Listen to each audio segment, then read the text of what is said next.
1, 2. Good morning, everybody, and welcome to the first, I hope, of many of what we have themed Save Our Generation. Can call it a seminar, I don't know the best word to use. Thank you very much for making this a priority. I think for us as a school, Morning Star, we realize the importance of this, and our heart and our vision is to be able to work with you parents in saving our generation and helping our children growing up to be better citizens, adults in the years to come. Amen. So I think we're going to have a wonderful time. So before I just go into all the practicals, I'm just going to ask Mr. Langworthy Jr. to come and pray for us, and then we'll continue. Thank you. Let us pray. Lord, this morning I want to thank you for each and every parent, each and every child, everyone who's a part of the Morning Star family, and as well as the people who are here from the church, our church circle. And Lord, I want to pray, thank you that you love our children and that you love us. And as parents, we desire to do our very best to educate them and to teach them your ways. And I pray, Lord, that today that you may open our eyes, that we may see, that you may help us, that you may give us wisdom, that we may raise kids that can glorify you, that we may raise kids that can be effective members of society. And I pray today, Lord, may your presence dwell with us. In Jesus' name, amen. Thank you very much. So just to go through the plan for this morning. So we're going to have 2 sessions. The first one by Sharon Gomera, who I will welcome just now. And she'll be talking obviously about screens and how it works and the psychology of it. So she's going to speak for about an hour. And then we would like to give an opportunity for you to ask any questions. And why if it's possible for us to ask live, it's so that the other parents can benefit from whatever question you ask. So we'll give it 15 minutes of question and answer, and then we will have a break. We will go across to the third building at the school. There's some tea there. There's little eats there. So for about 15-20 minutes, then we will call you back for our second session, and it's going to run the same. Mr. Langworthy will do his presentation, then we'll also have a privilege to have a question and answer. So we don't want to be too long, we're just going to try and stick to time. For anyone who is new and it's your first time here, if you need to use the bathrooms, if you just go out through the exit, on your right, if you're facing the school, it's the gents, and on your left, it's for the ladies. Or you could go on the other side. On the right, it's ladies, and left is the gents. So feel free. So without wasting any time, I would like to welcome Sharon Gomera. Who is Sharon Gomera? She is a psychologist. She is an educational specialist, child behavioral specialist. She also does counseling sessions. And I just found out this morning that she also writes. She's an author. So she's got a few things online that you can go and search and look. And I'm sure it will benefit. She's also a mom of 2, and she's also a wife. So let us put our hands together and welcome Sharon Gomera this morning.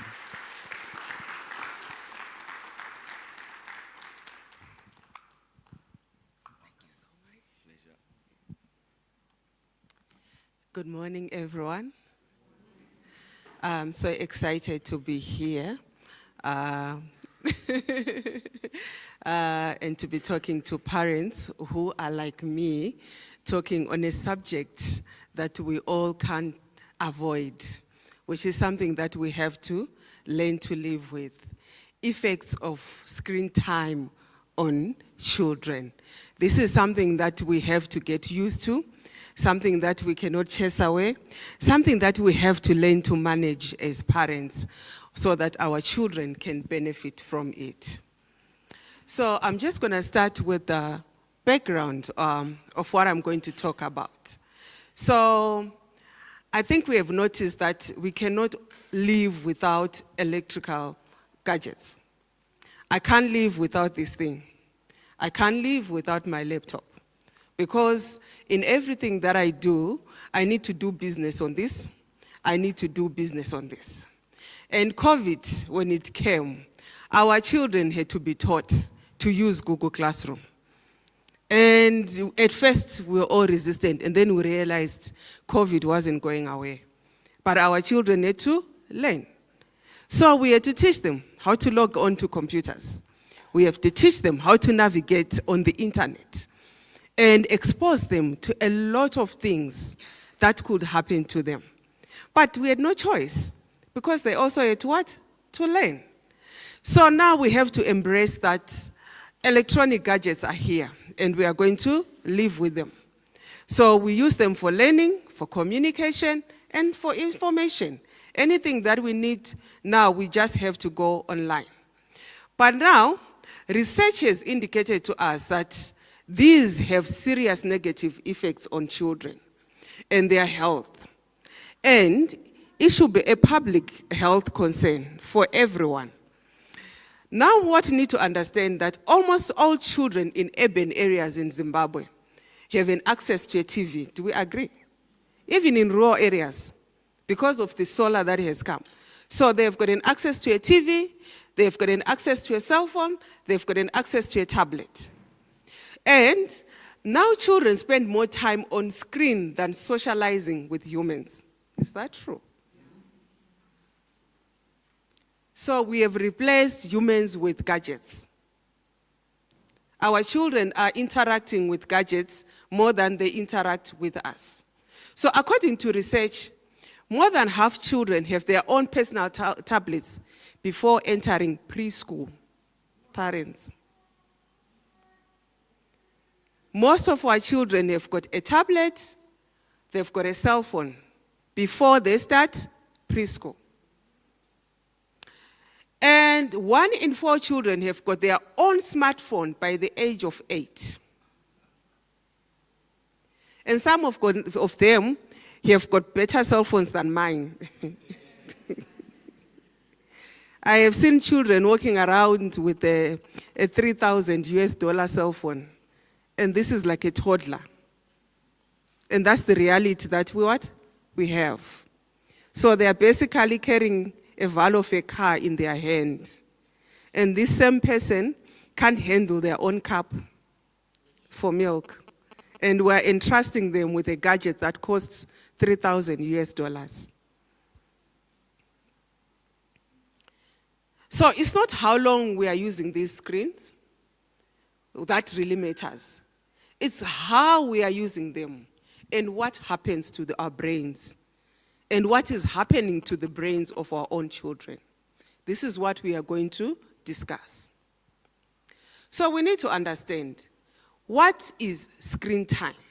So screen time is the duration of time that is spent with any screen such as phones, video games, televisions, computers, laptops, tablets.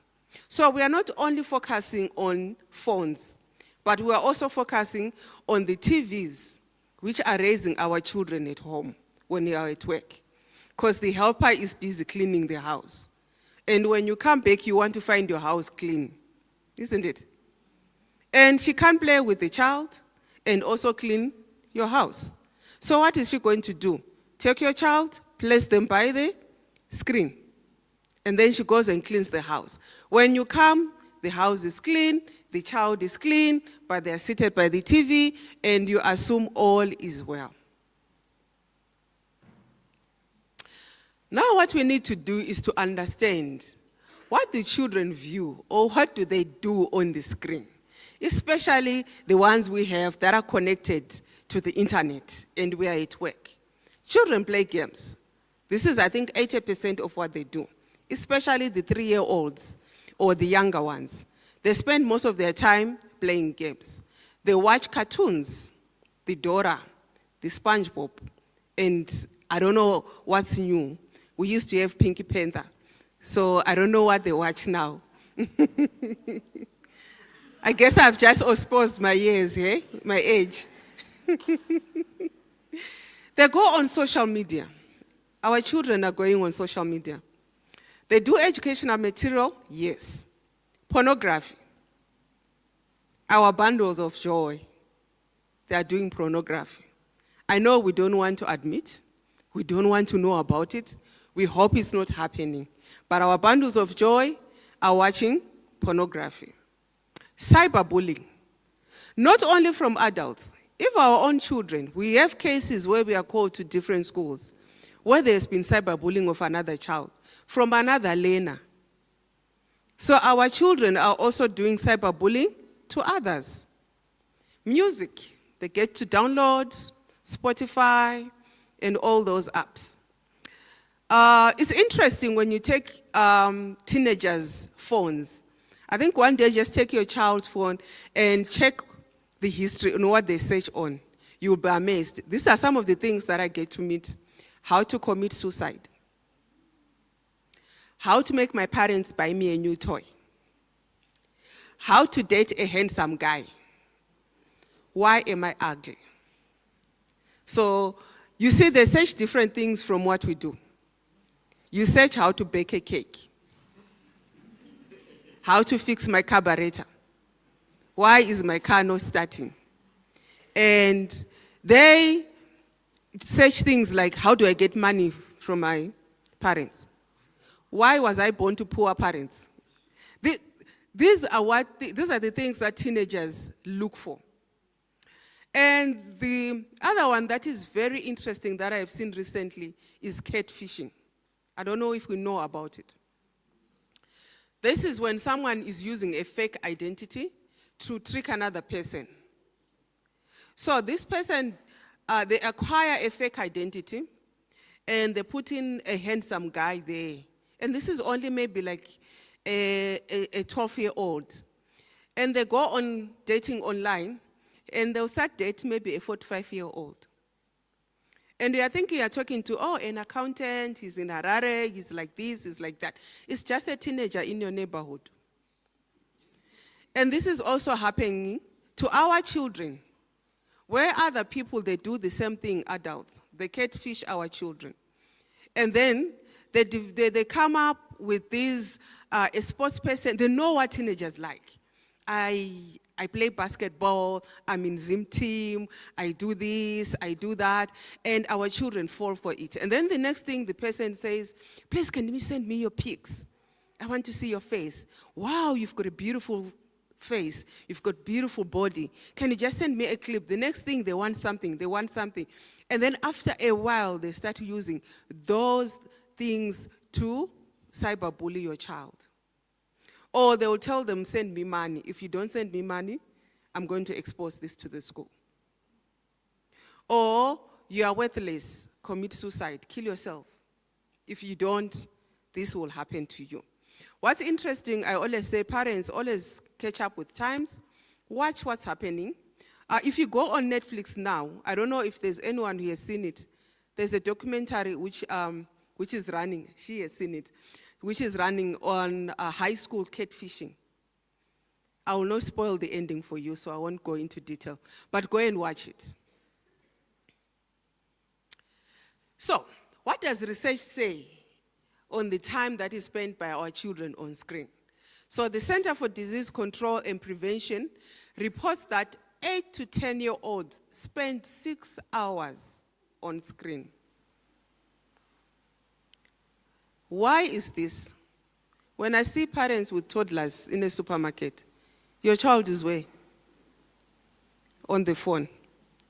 You are waiting for the doctor at the surgery. Your child is where? Holding a phone.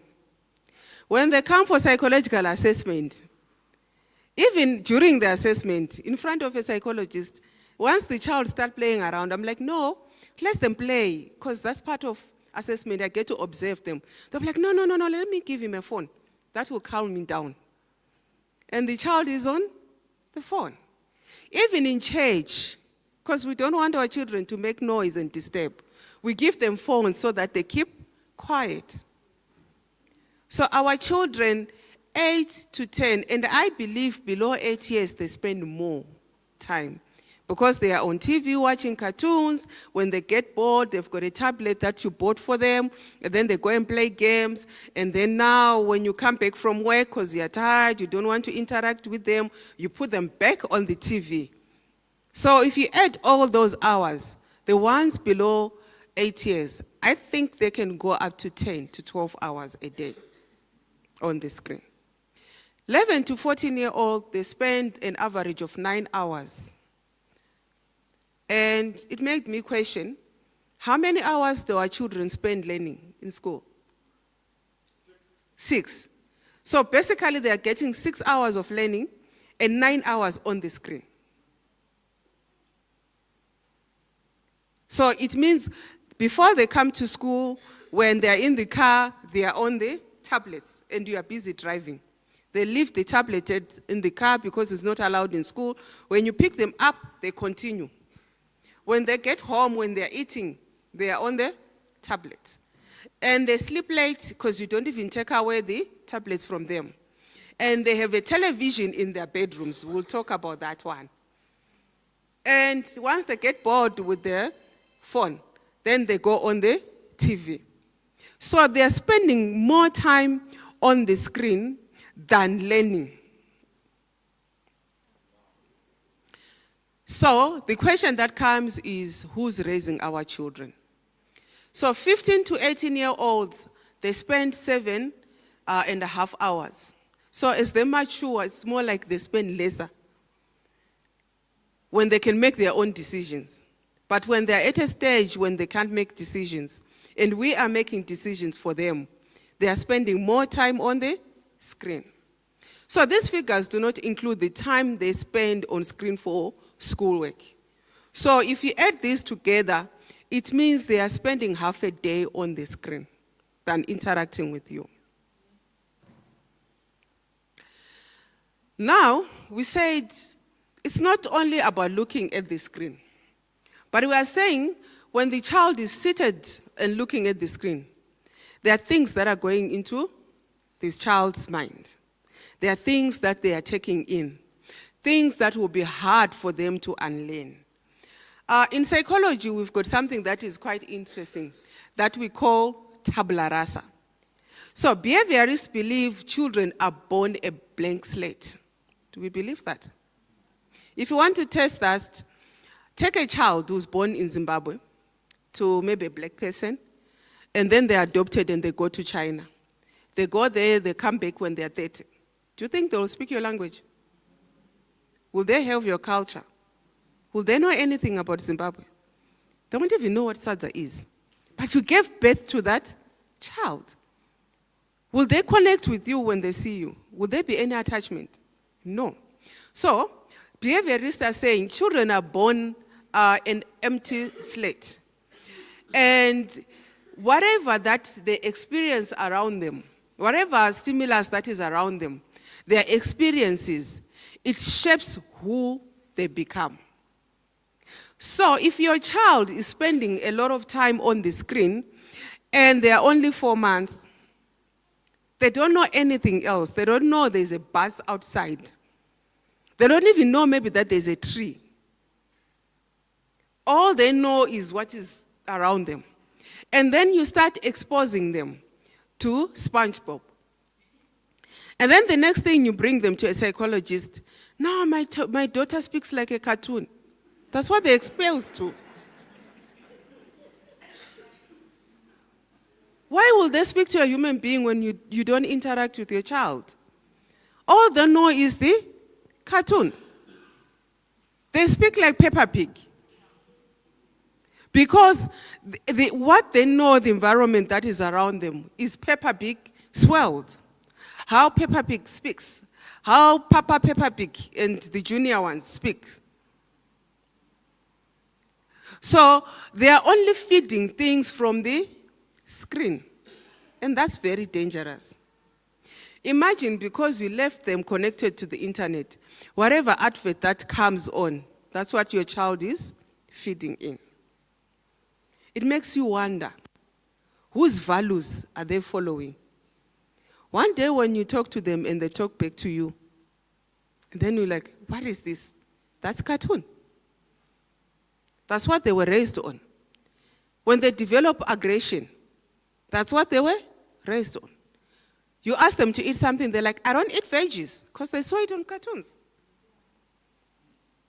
So we are saying we have to understand that the environment that the children are in it will shape who our child will become. And not only when they are 2-year-old or when they are 3, but even when they are now adults. How they deal with things in the world, the challenges that they meet. So let's be careful on what our children are feeding on. Screen time and the brain. This is quite interesting.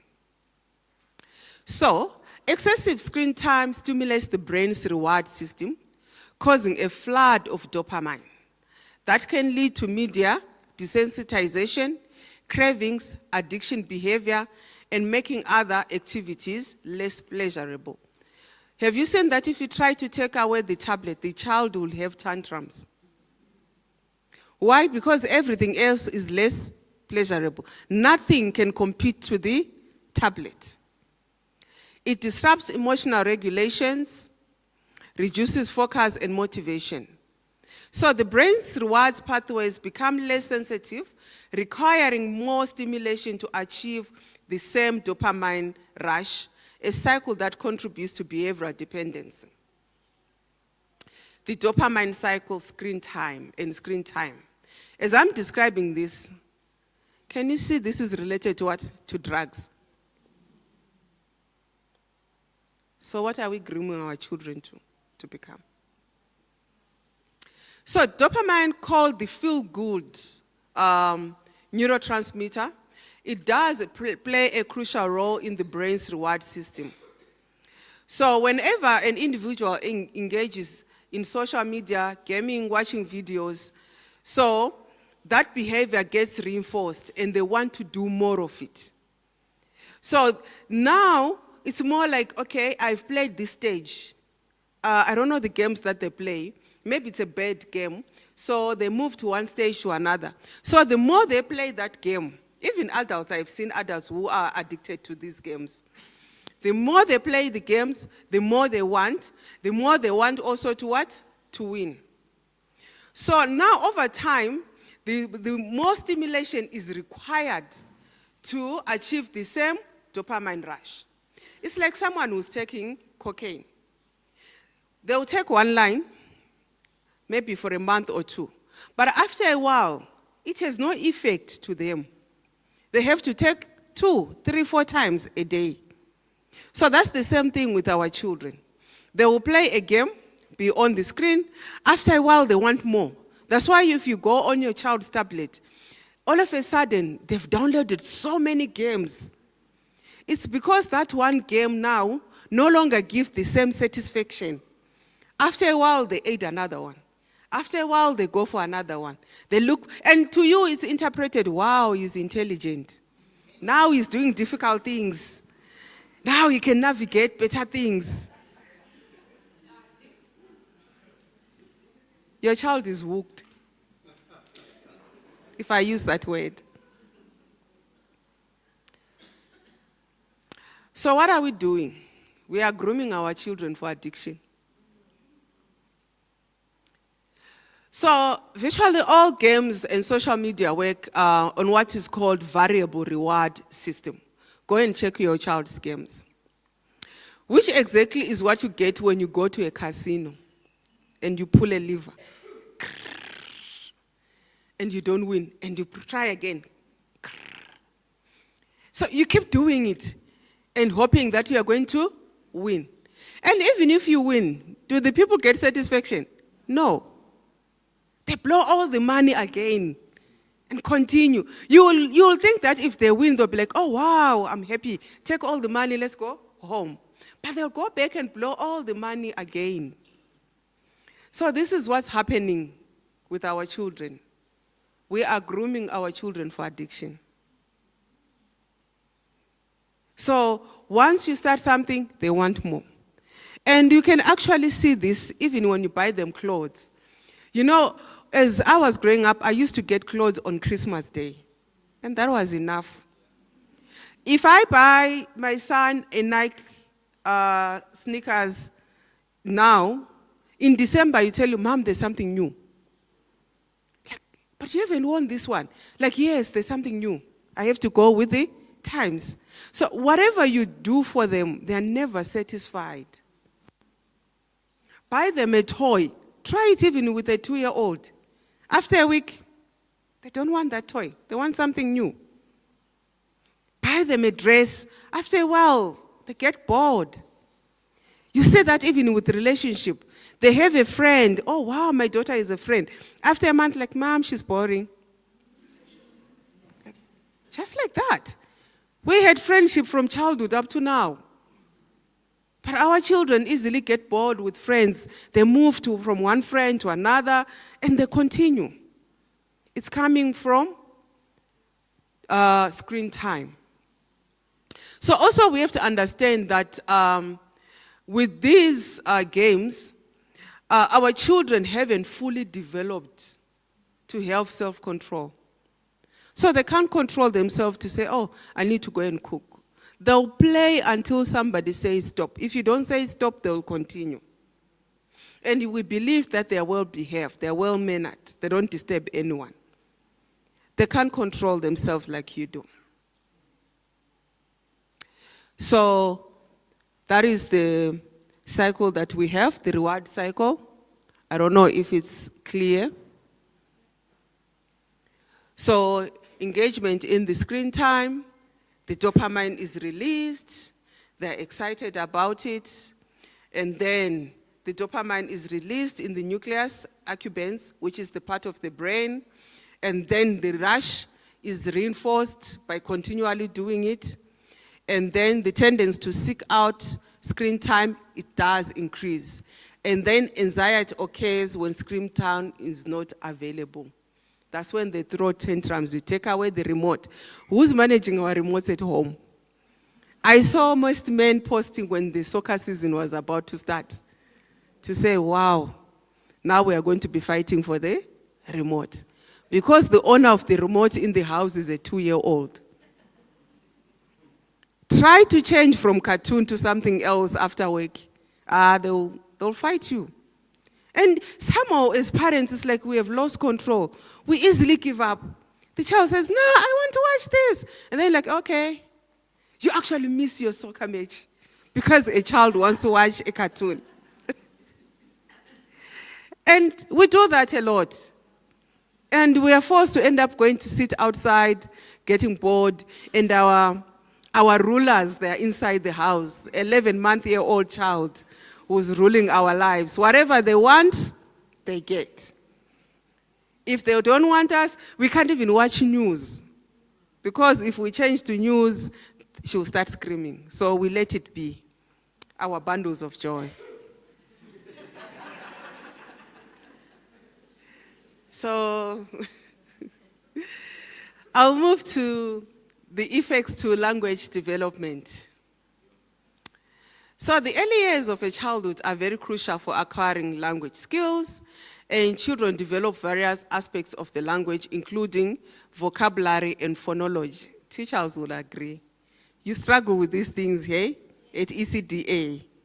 Now you are trying to teach them phonics. It's hard. Because someone has already got into that brain before you. So these skills are acquired through interaction with adults or other human beings. But our children now are raised by Dora the Explorer. So it's hard now to teach them. So screen time reduces the quantity and quality of interaction between children and their parents, resulting in fewer chances for the child to practice and develop language abilities. So they only answer one word. And many children that come to my practicing office that I say to have autism, actually don't even have autism. They spend a lot of time on screen. Now they only give you one-word answers. They respond like a cartoon. And then you're thinking, oh, why? Well, now when you Google, it's like, oh, okay, it's autism. And they come already with a diagnosis. Your child didn't develop the language properly.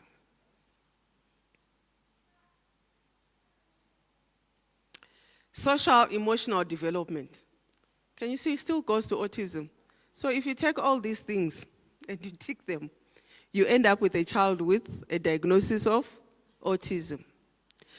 So screen time has been linked to depression and anxiety. So it's associated with emotional reactivity, aggression. Our children has got so much aggression. You know, if they hold you, if a 3-year-old holds you like this, and they are shaking you, you just look at them and say, if this person was just 3-4 more years older, they will actually kill you. They've got so much aggression. When I was growing up, my mom's eye would speak a lot and a volume. So if I was in public and I misbehave, and then she just gives me the eye, I will just fix everything and sit properly. Now as your child, just give them that eye. They're like, why are you looking at me like that? They actually make it more awkward, yeah? Mom, what's wrong with you? What you want? But yet, my mom's eye would just say, I think even up to now, if she was here and she was to give me that eye, and then I would say, okay, I think I'm now lost. Because it will speak volume. And it shows lack of discipline on our children. We are not disciplining our children. And now they have developed these social and emotional disorders because of the screen time.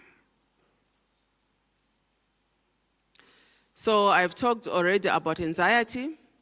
So excessive screen time can lead to emotional instability as individuals replace real-world interaction with virtual. The lack of in-person connection can contribute to social withdrawal, anxiety, depression, and agoraphobia, fear of engaging in social situation. Okay. So because there is a replacement of real-world interaction, the child sees another baby, maybe it's a cartoon. It looks so perfect. The hair is perfect. The dress, I'll keep using Dora, that's what I remember. Dora used to look so perfect. She was not overweight. She was not anorexic. Her hair was always done, and she used to wear things that are purple-like, and she always looked perfect. And your child now wants to be perfect like Dora. They want a hairstyle like Dora. And these days I have seen that also it looks like Shoma Josie has taken over when it comes to children's hairstyles. Every holiday, our children has to play it like Shoma Josie. Mothers know. If you check every school holiday, there's a trend for hairstyles for children. They now all play the same colors. I think when Shoma Josie had the green and the pink and everything, that was mixed. That was last year, December. Every child last year, December, had the green, pink, and whatever braids, like Shoma Josie. And this is an adult who's influencing your child's hairstyle. How do they even know Shoma Josie's hairstyle? She's an artist. Most people don't even know who Shoma Josie right now. But your child asked for that hairstyle, isn't it? How did they know? They knew this was the in thing. So issues to do with mood swings.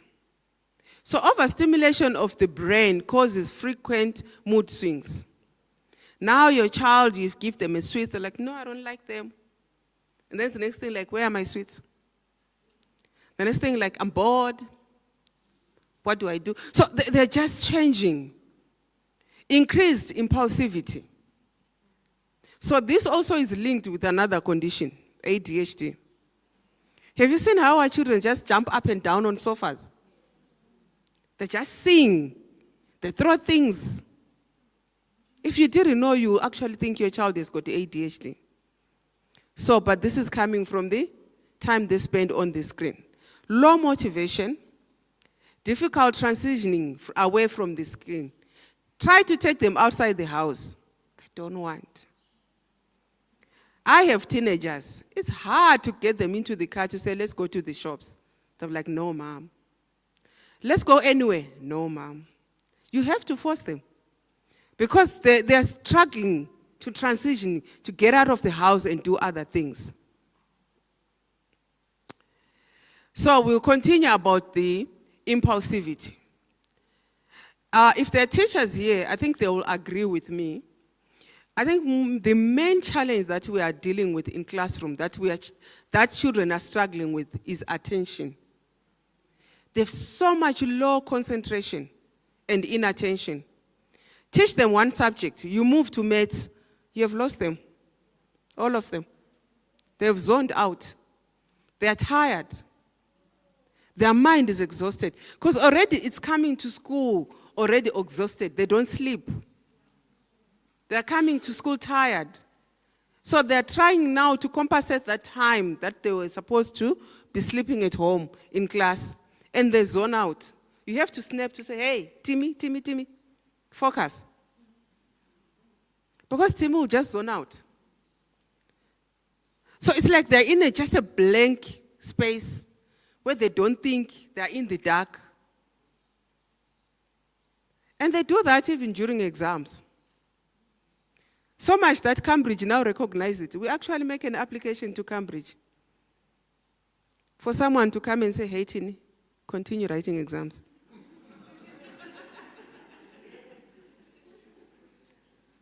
I know it is a laughing matter, but January, these are the things that I'll be doing, making applications for your children. Extra time in the exam room. Why? Because your child can't finish a paper. A 2-hour. When I was growing up, a 2-hour paper was a 2-hour paper. Now you give them a 2-hour paper, they can't finish. We have to make an application to say, please, Cambridge, let's add 5% more. And Cambridge recognizes. Because also the psychologists there, they're dealing with the same problem. Breaks in between exam. This was never heard of when I was growing up. Now we have to apply for breaks in between exam for children. Because they need to go outside, refresh, come back and write. Otherwise they'll fail. So we actually, we stopped the clock. ZIMSEC has approved this also. Yes. Because psychologists were applying it on behalf of our children. Because when I assess your child, I can tell the concentration is only maybe up to 25%. So we do the calculations and the maths. If it's a 1-hour paper, if they write for 20 minutes, we have to stop the clock and say, Timmy, go outside. Timmy goes outside and picks stones and throws around, hold leaves, eat his fingers, and then afterwards come back and continue with the exam. Can you imagine? It might work now at school, isn't it? It's allowed at university, so they'll get away with it. But imagine in the corporate world, you are in a meeting. Right now, I should...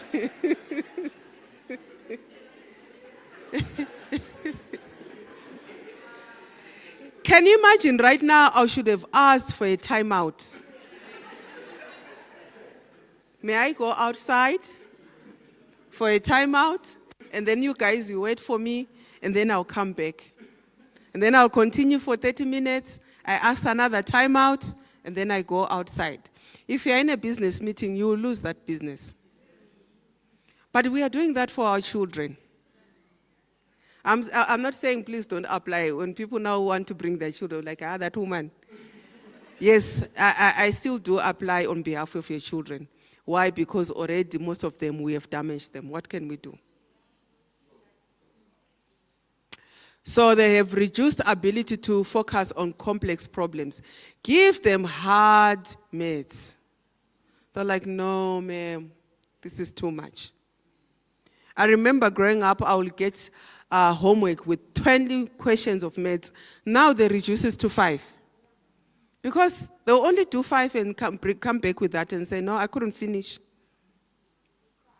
They'll cry. Yeah. They cry if you give them something that is hard. They only want easy stuff. Why? Because on the screen, things are easy. Even creativity is killed. Now, if they want something, they just go on AI. AI gives us the answer. I know most of us, we use AI even when we're going for meetings. You're going for a meeting, don't know anything about it, just go AI on the way. By the time you get there, you've got all the information. So, the other thing that they have to struggle with is social media can negatively impact self-esteem. Remember, they are saying these things on TV that are not real. We are seeing actors, these young kid celebrities that are there, and they want to be like them. They want to be perfect. And they look at themselves and they feel like, I'm not enough. I'm not beautiful. How does a grade 4 come to you and say, Mom, I look ugly? You don't look ugly. Who told you? Already they know what is ugly and what is not ugly. And you find another child in an ECDA telling another child that you are ugly. How do you know? They are saying these things on screen. So there is unrealistic portrayal of character of the celebrities and cartoons that they are watching. And it lowers their self-worth and increased body image concerns. Now we have a grade 6 who's dieting because they feel like their body is not perfect. Being anorexic at grade 3. They're actually vomiting everything that you give them because they fear they'll be obese. And you look at the child who's saying, I'm obese, they're very tiny. Why? Because they saw a perfect image somewhere on the screen. And they want to be like them. So, physical effects, poor diets. Our children eat watching screen, aren't you? They eat watching TV. And most of them, they eat in their bedrooms. We no longer even sit down as family to eat. They are eating and they're busy typing and texting. Obesity.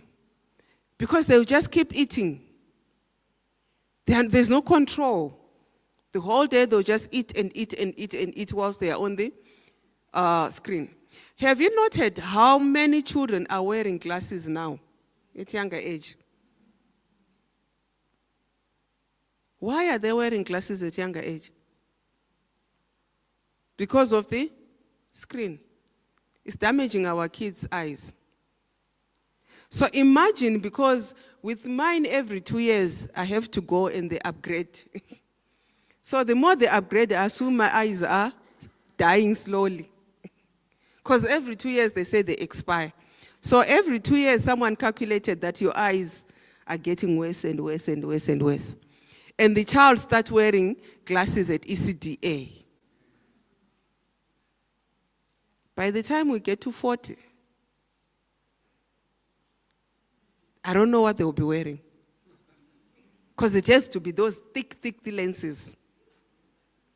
Because this is damaging our children's eyes. Our children don't know what a library is.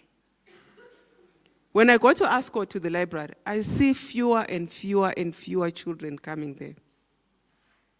Because we assume that our children can read things better online and they can get things faster online. So our children also become impatient. You give them homework, they go and Google it. They don't even research. They just type the sentence as it is. Within 5 minutes, they've answered number 1 to 50, and they are done. And they've comprehended nothing out of 1 to 50. Because they researched. And because things, maybe, is it because they're getting harder? I'm not sure. As a parent, if the child comes, like, go and search it on the internet. I don't know. And we encourage them to just Google things. And they don't read things through. They don't process that information. All they do is just search for the answer. Also, our children struggle with poor sleeping patterns. You wake up at night, you find your child is on the phone. I don't understand how a child is allowed to sleep with their own phone. I think they are supposed to submit it back to you. They collect it from you a certain time and they bring it back. The worst I have seen is our children have got passwords to their phones. We can't even access what is in your child's phone. And the teenagers like what? The face, what do they call it? Face recognition. So that even if you put your face, they put the face recognition. But ask a 3-year-old, they already know your password. Do you know that? No matter how many times you change your password, your child somehow always get to know it. I don't know how they get to know our passwords. The little ones will know our passwords, but we don't know their passwords. So it means they are technologically advanced than us. So what does it mean? They can actually hide things even on your computer, and you might not even know it.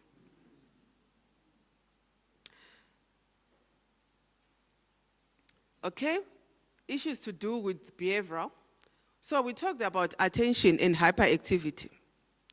And if I talk about attention and hyperactivity, already there are symptoms like attention deficit, hyperactive disorder.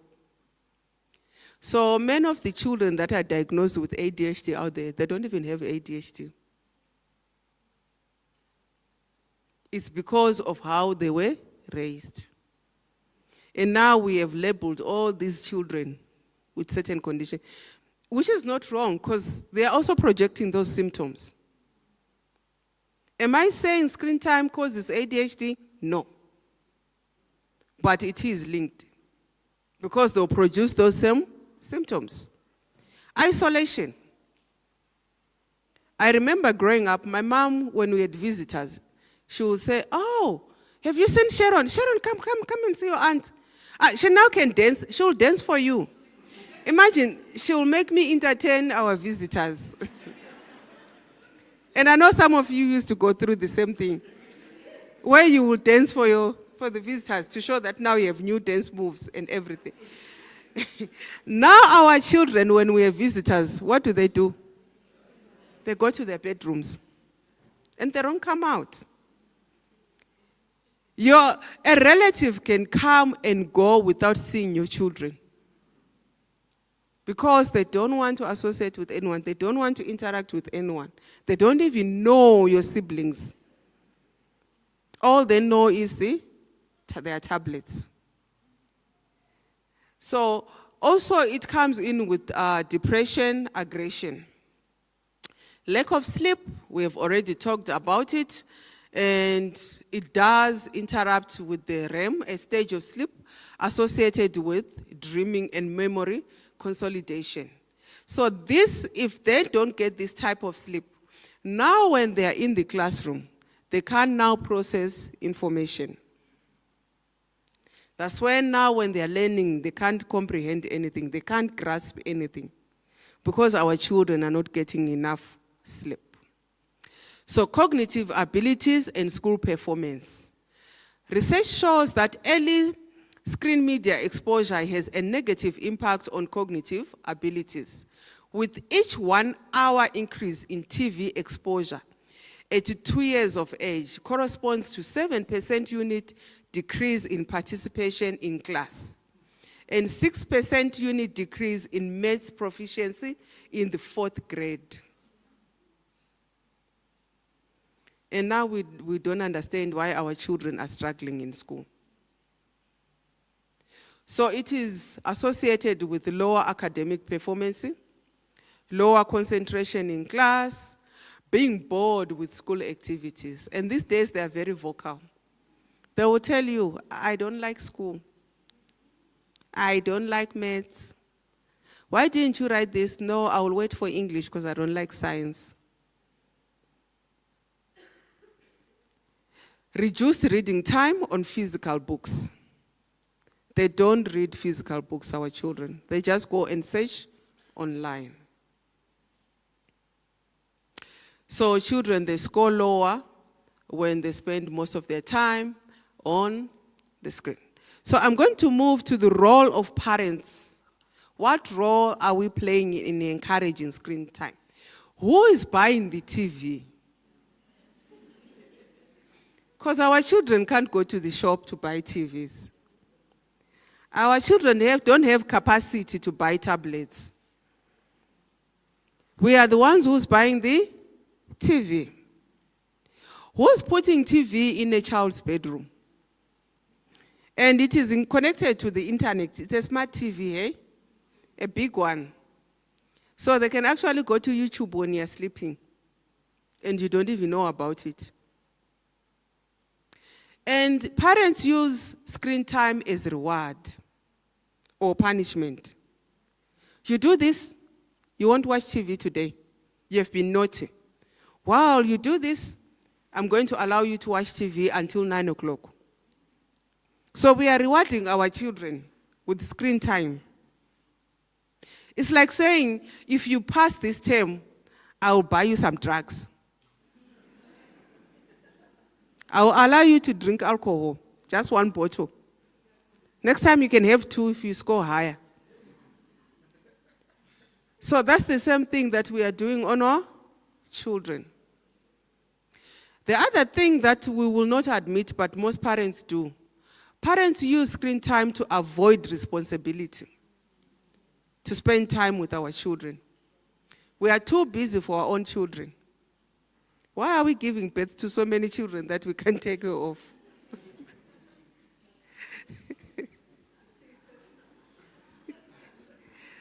So sorry, that's personal, hey?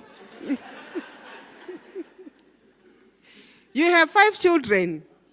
You don't even know when they were born. If you ask them, when was number 2 born? You will need to go to look for their baby clinic card, because you don't even know. So that's how ignorant we are. I remember there was a research that was done on the streets. And then this person was asking fathers, who's the name of your child's teacher? And the father didn't know. What grade is your child? The fathers didn't know.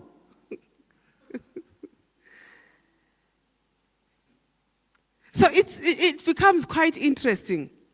We don't even know who's teaching our child. We have never met the teacher. We don't know when they were born. What do we know about our children? Our children are being raised by the cartoons and celebrities on TV that we don't even know. So we are using these gadgets. We buy all these gadgets. Why? Because children, when they are young, they are very energetic. They need attention.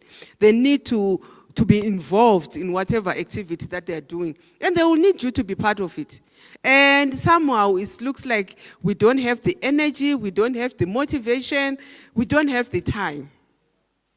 We come from work, all you want. Also, once you get home, you want to catch up on social media. So there isn't time to check on what the child is playing on or what they are watching. Let's take time every day. Be deliberate about it, to spend time with our children. Social peer pressure, everyone is doing it. You take your child to a preschool, and you get there, every child has got a tablet. And then the child comes and says, Daddy, everyone has got a tablet. I'm the only one without a tablet. They actually play games together. I only discovered now that your child can actually play games with someone in Dubai that they have never met. And they get to play with someone in UK, and someone in their neighborhood, and someone in their class. So they could actually be interacting with a serial killer in Dubai, and you don't know about it. And you're assuming, no, it's just a game. And they can actually share games with that person online. So if that person can share games with your child, I have seen children being groomed on how to commit suicide because they are misled that once you do it, you are going to come back. So when children commit suicide, it's not that like they are done with life, no. They think that they will arise and come back. So it's easy for someone to use a game to groom your child to commit suicide. Because you're allowing your child to share games with someone who's in Iraq, somewhere there. In Pakistan, somewhere there. Do you think that person cares about your child? Do they even care about the age of the child? But the games that they are now, your SPF 5, SPF 4 and all those, they allow your child to upgrade the games. They allow your child to interact with other people outside. So they can even bet on playing who's going to win. And what if they lose and the person starts asking for money? So we have to be careful. The other thing is social status. We all want to look rich. We all want to feel rich. So how do we do it? One TV is not enough. Every room has to have a television and a smart one in those rooms. And our children can access, they can go on the internet. And I know some of us don't even know that our TV can actually go on the internet. But your child knows. And they've put a password on that television. I'm going to quickly move to interventions. So we have to realize that when it comes to screen time, content matters. What are they getting from the screen? The child's age matters. We are not saying these gadgets are totally wrong, but they also use it for education. But also look at your child's age. You need a balanced life, even you as an adult. Because once you spend your time on social media, you won't be productive. So the interventions, they include cognitive, encourage play. It is important for our children to play. That's the language of our children, and that's how they grow. So you need educational toys like your puzzles. That will engage them. So issues to do with real-world activities. If you are going to talk about a green leaf, ask them to go outside and look for a green leaf. They shouldn't be just pointing on the screen to say, oh, that's a green leaf. They need to know how it feels, the texture of it. So issues to do with social and emotional, encourage face-to-face interactions with people. Let's not protect our children and make them isolate. You know, like you see a person walking with their child, you greet them, you greet the child, and then the child will just go hiding behind the mother. They can't even just say, hi, ma'am, how are you? So these are the things that we need to encourage. So also limit screen time. Issues to do with language. Read books, read aloud, so that, and allow children to read aloud. Now we have children that are being diagnosed with dyslexia that they don't even have. The child has never read. Why? They're just on the screen. They just say things. They've never even heard themselves read, because we don't ask children to read for us. We need to ask a child to say, may you read for me? So that at least they get to read aloud and get to use two words. So let's encourage physical activities, outdoor play, healthy eating. Let's encourage, if you have a good neighbor, these days we have to say good neighbor, and they have a children who are the same age of with your child, let them go out and play. We all grew up playing outside. Now we don't allow our children to, even within the yard, they'll get dirty. How do they develop fine motor skills? Because they need to play with clay. That's how you, so right now you are paying an occupational therapist $50 twice a week to send your child for occupational therapy on something that you can fix with playing with clay. Because the occupational therapist will just take a stress ball and give your child to play with. Give your child clay. And then they say, Mom, you can sit outside. And then they give the child, they play with the clay for 30 minutes. You pay them $50. And you do that for the next 6 months, and the fine motor skills develop. There's something that you can do. Just allow your child to draw on the ground. That's how they develop fine motor skills. But ours, they'll come to grade 1. They don't even know the texture of sand. They can't even play with mud because they think it's dirty.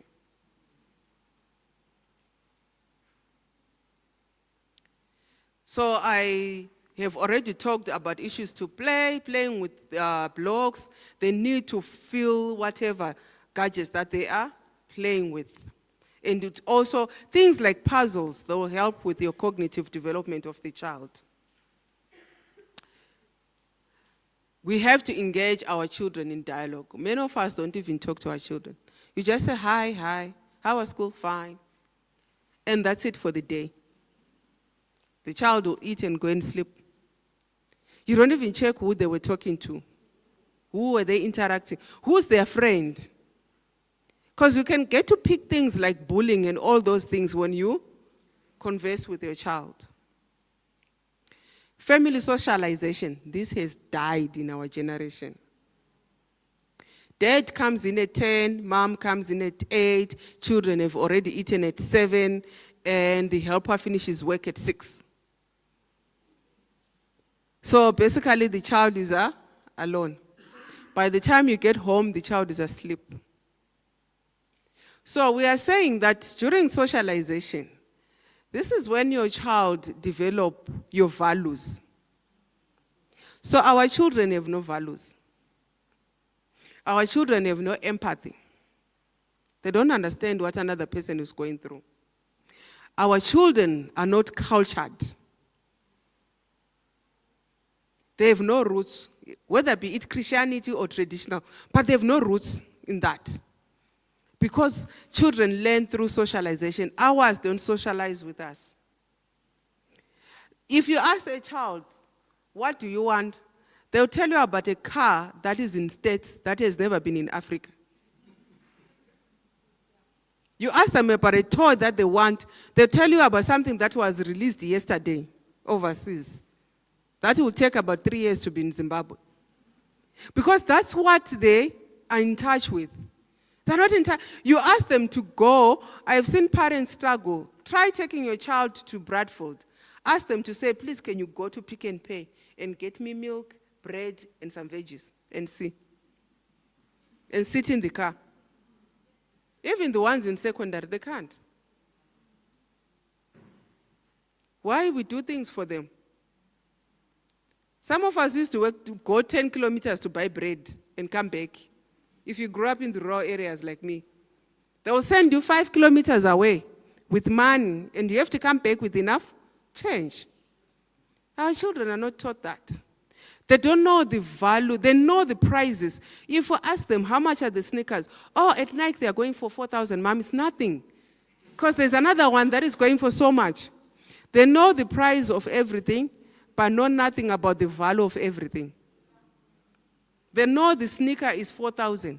They don't know what the value of 4,000 is. If they want anything, we give them. I don't think even our children know how much we earn. They assume we're all millionaires. Because whatever they want, we give. If they want to eat pizza every day, we give them. There's no limit. And even if you are struggling, you try to conceal it as much as possible.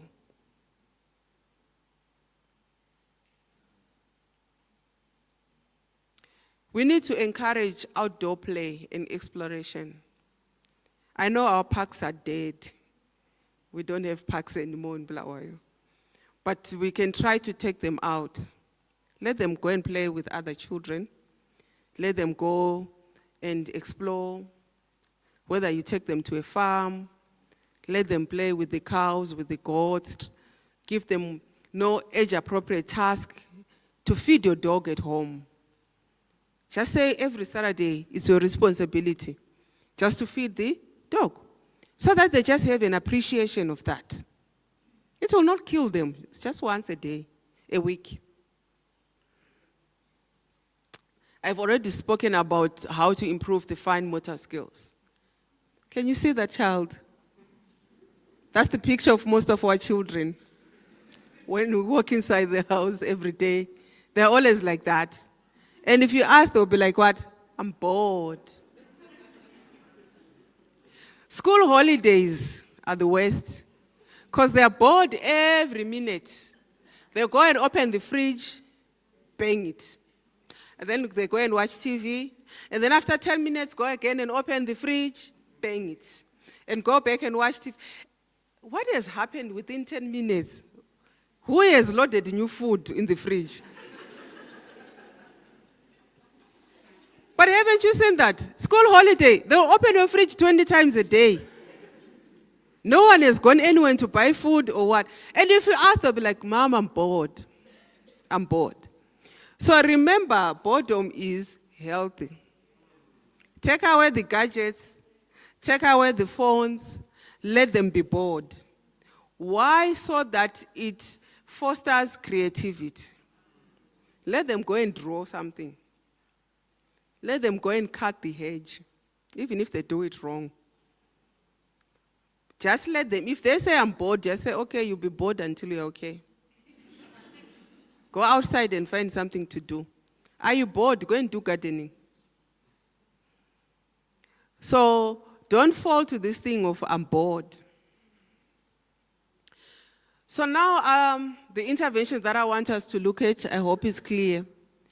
So please, you have to remember, from 0 up to 18 months, children are not supposed to be exposed to any screen, including your TV.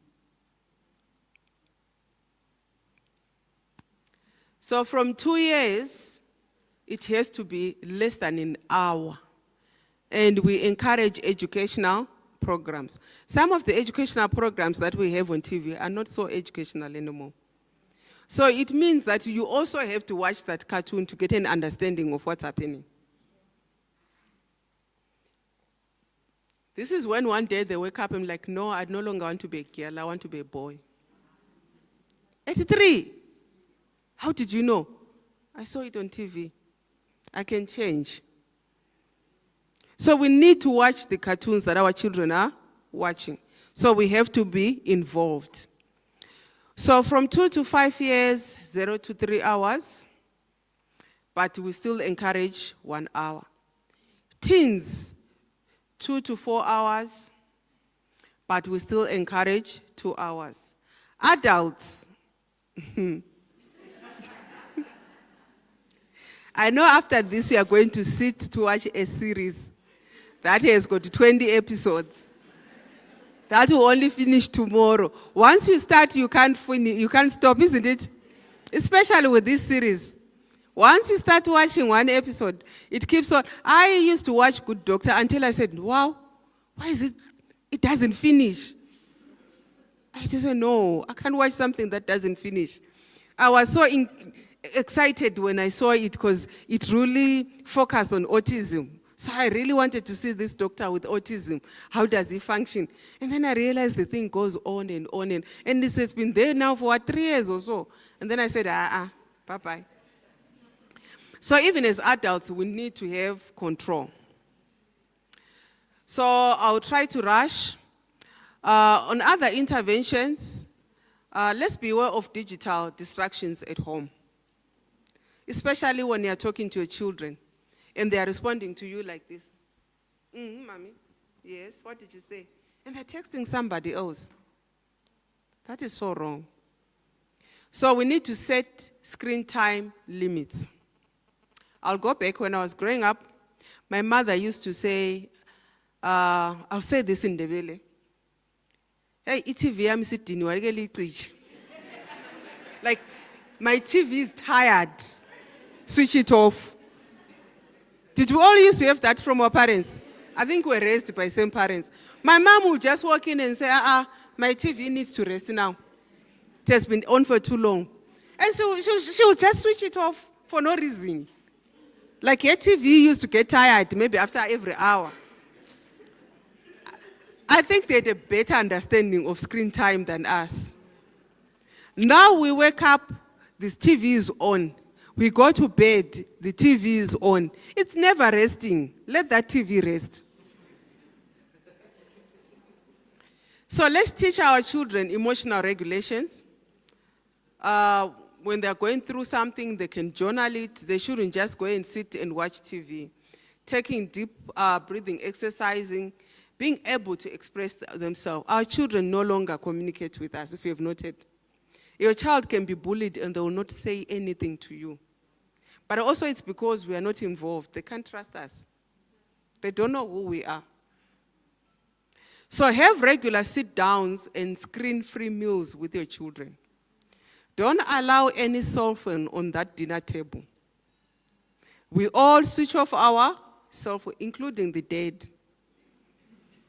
Even if he says he's got a business meeting, we switch all our cell phones, the TV is off, we eat together, we talk about what we went through during the day, we ask each other, how was your day? Your children need to know where you work. It's interesting because I work with children, when you ask a child, what does your dad do? Like, I don't know, but he's a businessman. They don't know. Where does he work? I don't know. I think he's got a mine somewhere. They've never been there. They don't know what you do. They think you get money every day, and they come from trees, I think, because they don't even know anything about you. They don't know sports that you like. You don't watch soccer with your children, so you just sit by yourself and watch soccer. Why not involve that boy child? Put down your device. Be present with others, even with your children. When you are talking to your children, don't talk to your children whilst being on the phone. So we have to avoid the blue lighting emitting screen before bedtime. So most of us, we sleep whilst watching TV. And then we have to wake up midnight to switch off the TV. So we need to monitor content that is being watched by our children. Consider the programs and apps that block and monitor what your children is watching. My daughter was trying to show me something this morning. She's like, oh, Mom, do you know that you can actually block screen time? And I was so impressed and somebody has to put a password to do that. So she asked a friend from school, because they are A-levels, to say, put a password that I don't know on my phone. So she can only get 1 hour screen time. And she did that to her friend. So the friend, no matter how many times she wants to go on other apps, she can't. She has to phone her to say, please, can I have the password? And she'll be like, no, we agreed. So that's the things that you want your children to be doing. So you can actually do that with your child. You limit, if you go to settings in the phone, you can limit 1 hour per day. So even if they are 13, they can only go on social media and all these apps for 1 hour. After 1 hour, they can't access anything. But that's if you know the password. So instead of saying no games, I know it will be hard now to go and take that PlayStation away. You would rather say, let's play together, instead of you playing with somebody that I don't know. And you have got certain time to say, okay, we do this every Sunday, or we do this weekends. So you help your children to plan how to spend their time, encourage them to play with others, encourage them to do other activities outside school, like music, dancing, swimming, basketball, doing sports. So this will help your child to get, once they get home, they're too tired to actually even go on the phone. Because a child all children are hyper. They've got so much energy, and that energy has to go towards something. If you don't manage it, and then that's when they will spend it on the screen. Anti-dopamine parenting. So now we have children that are hooked on screen, or that are addicted to the screen. How do we get them off the screen? Give time out for the screen and allocate time. If you agree to say you can only be on the screen for 1 hour, after 1 hour, take away that gadget or switch off the TV. I know they'll have tantrums. Allow it to go on. I know most of us will be like, no, but it will be too much. The child has been crying non-stop. Let her cry, she will stop. And ignore them. Leave them in the room to cry. As long as it's safe, just leave them. Next time they will know if they cry, no one is coming. They won't cry. But every time they cry, you go and lift them up, you go and hold them and say, please, I'm so sorry. Why are you apologizing to your child? And they've done wrong. Already that's how they start manipulating you. Keep the devices out of sight. So you can't just say, no tablet, and yet the child can see the tablet, especially if they're a toddler. They'll continue crying and wanting. Allow boredom. It's fine. Let them get bored. Eventually, they'll get outside the house and start building something outside. Plan an activity, allocate tasks, e.g. gardening, playing with the dog. Buy them educational toys.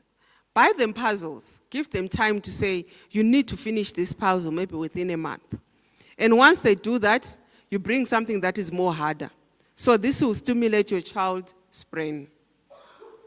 Have rules in your home. I know these days many parents, we have no rules in our home. Have rules, put them by the fridge.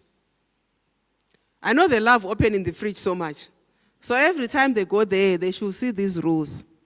And the rules have to apply to everyone, including you. So you can't say in this house, we only watch TV for 2 hours. When you come home, you watch for 6 hours. So it has to apply to everyone. Set time apart to read the Bible, because many children, they come to church, they don't even know what Christianity is. They're just coming because you are making them to come. Read a chapter of a book, maybe in a week. Give them a task to say, this week you are going to read a chapter, or how many chapters, or how many pages. Over the weekend, discuss what they have read. You get to know their views about a lot of things. Ask them, what do you think about this? Do you think this person was right or wrong? So ask your child to read a book. So that will require you also to read that book. And I know most of us no longer like books. So we need to get back into the culture of reading. Go out as family. Don't just send your children for sleepovers because you want to go out with your wife or do other things. That's why our children are being raped. Because they get raped there, we don't know who's there. They are being taught how to use drugs and do other things. So we have to be there for our children. In conclusion, we have to be flexible enough to evolve with the technology, but choose how to use it right. We can't avoid it. Fire was a great discovery to cook food. But we also had to learn that it can hurt and kill. So that's the same with technology. We don't want to be moral panic because now we are saying, what are we going to do? Should we take away all these gadgets? But what we need to do now is to develop an understanding of these things, their benefits, and also their disadvantages, and how it can ruin our children's lives. So, with everything, like everything else, there's always a mix of positive and negative. COVID taught us one thing. We can actually benefit from this, because learning went on.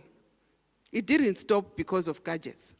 But what it required is for us to be involved. My last words will be, let's go back to being parents and parent our children. Thank you so much.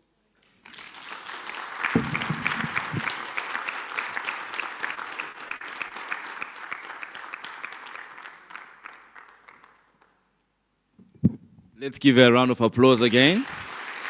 Hey, that was not only educational, but quite humbling, I'm sure, for many of us. each one of us, well, myself, I saw my gaps and where I need to learn. I think the greatest thing is we never stop learning. And I really hope this is beneficial for each and every one of us. So before we go for our break, we had promised that if anyone wants to ask a question related to what she's been talking about, we just want to give time to that. I know that we went a bit over an hour, but I think it was beneficial material that she needed to go through. So do we have any questions directed to Mrs. Sharon Gomera here? Any questions, you just put up your hand and the guys from the sound desk will give you a mic. Are there any questions? There's a question here. Hi. I just wanted to, it's more of a request, if we could just mention also the age requirements for the different games that are offered. Just on a teacher's perspective, sometimes the kids are playing games that are 18 plus restricted. If that still applies, I don't know. Yeah. Yes, it does apply. We said content really matters. So even on games, I wouldn't encourage children to be playing games on screen. So why not get something that you actually bring at home and then they get to interact with, rather than just playing games on gadgets. I'm one person who's anti games on gadgets. Why? Because some of these games, like, they can be manipulated. No matter, even if it's written 3 years old. You'll find that the game is written 3 years old. But if you go through the game, you realize this is not for 3 years. So you rather go and buy the blocks, go and buy that game and bring it home so that they play with it, rather than doing it on the gadgets.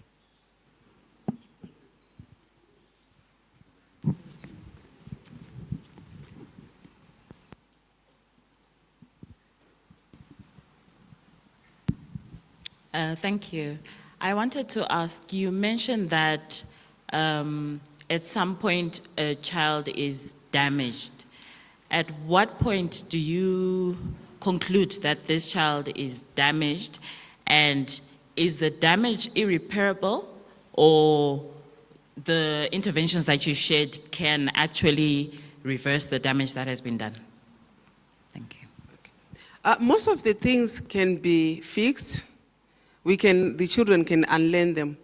The problem that comes is we don't know the content that the child has put into their mind. So maybe you only realize that your child maybe has been addicted maybe to certain games, or they've been playing with somebody who has been posting certain games to them. But how much content have they managed? Even if I do therapy with them, they can unlearn. Attention can be improved with therapies. It can be fixed. But some things we will never get to know. And you only see this maybe when they're now married and they're behaving in a certain manner. And now maybe when they come to therapy for us, that's when we get to track to say this only started when they were young.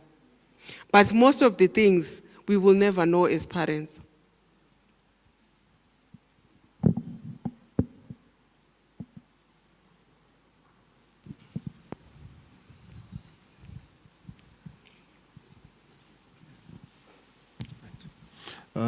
What's your worst say evil, content or screen time? I'll say both. Screen time on its own, because we remember there's the social aspect of it. Even if they are reading continuously, they are doing their homework and everything and online learning. But also the issues to do with obesity, the issues to do with anxiety and depression, they'll come in, even if the content is right. But what's more damaging is the content.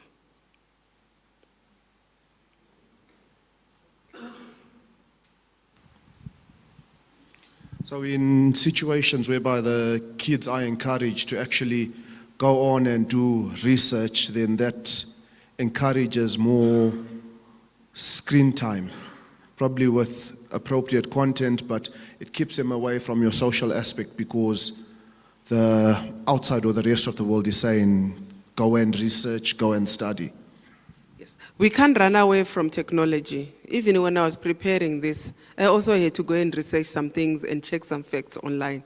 So they will research. Remember when I talked about the times that children spend online, it says it's excluded the time that they use the screen time for learning. So which means that it is okay to have screen time for learning. If only they didn't also spend that time, more time on social medias and other things. But for learning, yes, we can't run away from technology. We just have to embrace it. Thanks.